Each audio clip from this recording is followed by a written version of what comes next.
পাগল নাকি তুই? কেন? আমি হঠাৎ করে ওকে প্রপোজ করে দেবো? কেন, তোর মধ্যেই বা কি কমতি আছে? তুই বুঝতে পারছিস না, ও ঠিক করে আমায় চেনেও না। কিন্তু তুই তো ওকে ভালো করে চিনিস। ওর ফেভারিট প্লেস গঙ্গার ঘাট, ওর ফেভারিট ডিশ মোমো, ওর ফেভারিট সিঙ্গার অরিজিৎ সিং। তো তোর সব কিছু জানিস, তাহলে? কিন্তু ম্যাডাম, ভালোবাসাটা তো একতরফা। হ্যাঁ তো কি? ম্যাডাম, সম্মতিরও তো একটা ব্যাপার আছে। কিন্তু ওয়ান সাইডেড লাভে তোর ভূমিকা এখানে কি করছে? ওয়ান সাইডেড লাভ ব্যাপারটাই আলাদা। কিরকম?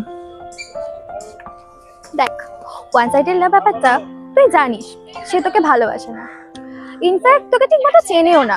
কিন্তু দেখ, তুই প্রতিদিন তার প্রতি এফর্টস দিয়ে যাচ্ছিস। আরে এটাও তো একটা ভালোবাসা নাকি?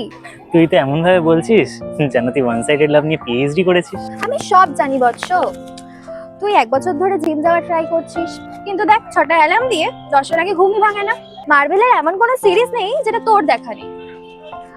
আর সব সময় তো তুই গঙ্গার ঘাটে এসেই সময় কাটাস। আমি সব জানি। আবার তুই শুরু করলি তো? বললাম না, ওয়ান সাইডেড লাভ। কোনো ভালো ছেলেটি ঠিক পেয়ে যাবি। এখানে আমি কি করতে পারি? ব্যাস তুই হ্যাঁ বলে দে।